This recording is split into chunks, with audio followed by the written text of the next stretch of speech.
welcome back. We are in the death trial of Michael Jackson. Things are winding down. It's the cross-examination, a big day, a make-or-break day. Dr. White is on the stand, really being torn apart by the prosecutor, David Walgren. Some tough moments. I believe we're in a sidebar now, so I'm going to bring in Ann Fitz, criminal defense attorney, who's been with us for several days talking about this trial. Also, Richard Roth, trial attorney, joins us. And Richard, I'll start with you. How do you think things are going today? To me, it feels like a tug of war, back and forth. The prosecutor is really on target here, kind of trying to break down everything that White said on Friday. And I thought White did pretty well on Friday. Dr. White, what do you think? Yeah, White did very well on Friday, but I do believe he is taking one piece at a time. He's taking Dr. Schaefer's 17 different points and going one at a time and trying to show, and he's doing so quite effectively, I might add, he's actually trying to show that, in fact, Conrad Murray deviated from the standard of care. He actually fell below standard of care, which is, in our legal jargon, negligence. Can he get gross negligence? Possibly. And what's going down here is, for example, he failed to monitor. He failed to call 911 timely. He failed to note to realize that Michael Jackson wanted propofol. He therefore should have a heightened scrutiny. And what Dr. White is doing and what the defense is relying on, maybe all that is the following. Maybe all that's true, but it didn't cause Michael Jackson's death. This is it. This one witness is really the whole story. All right, and I'll ask you this. We've been sitting here listening to the trial. We keep hearing that, what Richard mentioned, deviation of the standard of care, which is key. And he also asked Dr. White, would you ever not call 911? And Dr. White said, no, I wouldn't. So it seems like those are the key points that Walgren wants to bring up today. Look, he deviated from the standard of care. He left the room. No matter who administered the propofol, he did a lot of things wrong, and therefore he caused Michael Jackson's death. Is that where he's going here? Absolutely. You know, what Walgren is trying to show is that it didn't matter who administered the fatal dose of propofol to Michael Jackson. What we have here are so many deviations from the standard of care, and that no matter who administered that last dose, those deviations of the standard of care was what actually and ultimately caused Michael Jackson's death. So Walgren is doing a very good job of kind of going around that question of, you know, who administered the propofol and really harping on, well, maybe if 911 had been called at the right time, that Michael Jackson could have been saved, or the fact that the propofol was left within the general proximity of Michael Jackson, that but for that deviation of standard of care, Michael Jackson would still be alive today. I think he's doing an excellent job at it. All right, want to listen to some sound here. It's regarding Dr. White, and I believe he's saying what he would have done differently. Take a listen.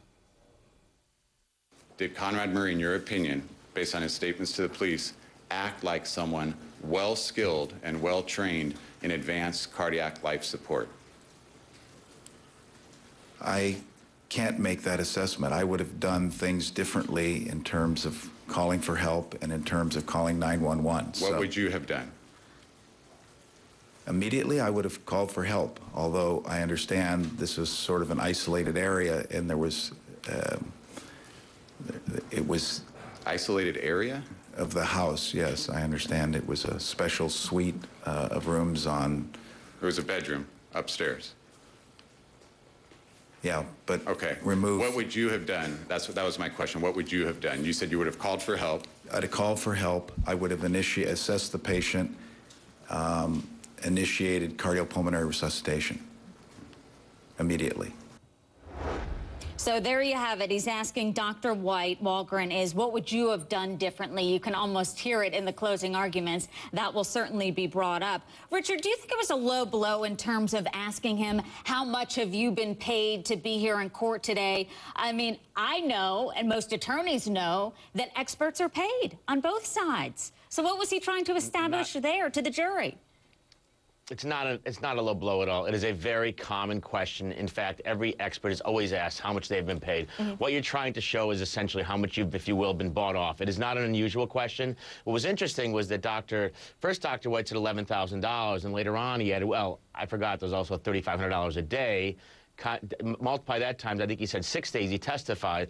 There's a lot of money that he was paid here. So it's a very common question. I really have no problem with it, and it shows the bias, if you will, of the expert. Right, but Stephen Schaefer, the star prosecution witness, and also paid as well. So both sides here. If you're a juror and you don't know the intricacies of the law and that experts are paid, you may be thrown a little thinking, wait a minute, he's been paid, but they're all paid here, right, Ann? Yeah, absolutely. And I think that the reason that Walgren actually went there with this particular witness is that, you know, Dr. White was Dr. Schaefer's teacher. I mean, this guy is very credible. There's not a lot that Walgren was able to impeach him on the stand. And one way to discredit some of his testimony is to say, hey, you're being paid. You have an ulterior motive. You have got to get on the stand and defend Dr. Conrad Murray here today because you're being paid to do so. And I think that me watching it and knowing, you know, that it is standard practice for experts to be paid, but that Walgren was going there indicated to me that Dr. White's testimony was very powerful for the defense, or at least that's the way the prosecution was looking at it. And you could tell that Dr. White was uncomfortable with it, saying, I don't know exactly. Walgren was going right after him. He even had to say, my wife takes care of the finances. So some testy moments in court today. It is a huge day, make or break, a lot of people are saying. We are going to take a quick break. Stand by. Ann Fitz and Richard Roth. Stay with us.